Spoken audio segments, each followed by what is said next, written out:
به نام الله بخشاینده مهربان. السلام علیکم و رحمت الله و برکاته. تماشابینان عزیز، مخلصان شبکه های ما، شما را خوش آمدید میگویم به شبکه نوی ما.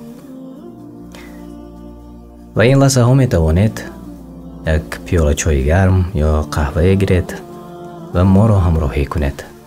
صحبت ما طولانی نخواهد بود، اما صحبت ما درباره آن چیزی که برای هر یک از ما و شما خیلی و خیلی مهم است، درباره قدر وقت ما و شما.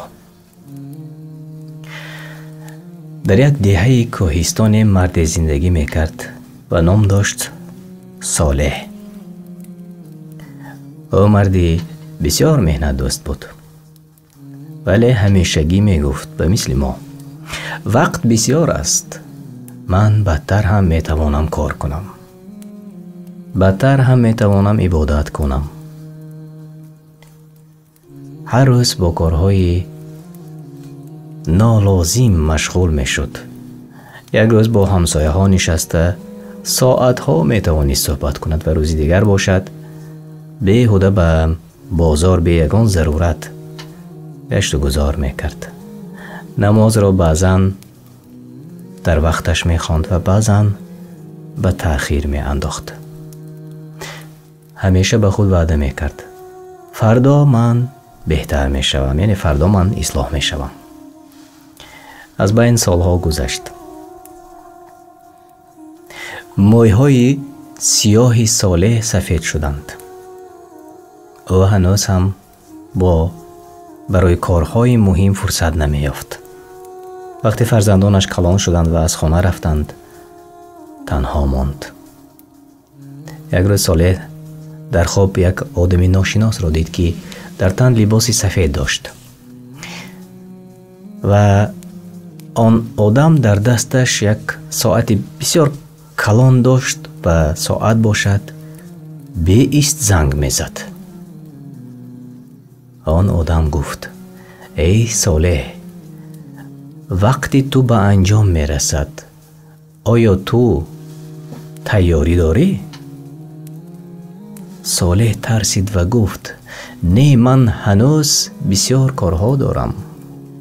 من باید بیشتر عبادت میکردم، من باید بیشتر به دیگران کمک میکردم، صدقه میکردم و من از الله بخشش میخواستم.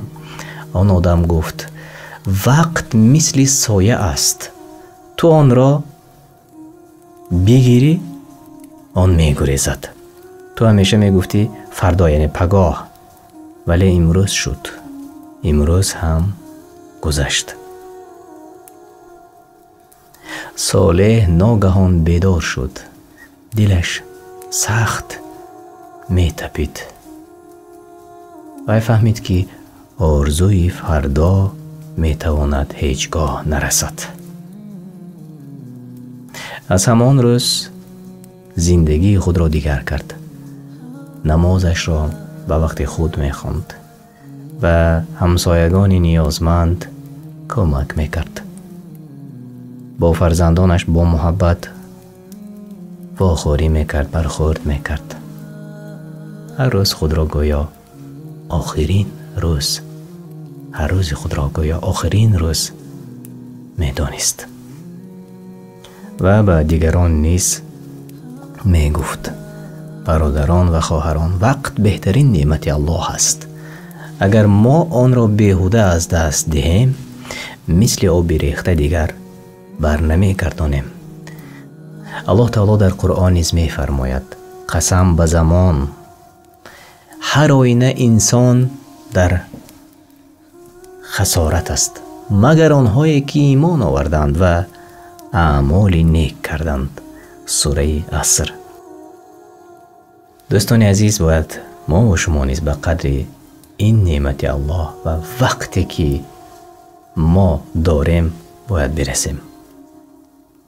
خانه آباد و سربلند باشد تا واخوری های دیگر.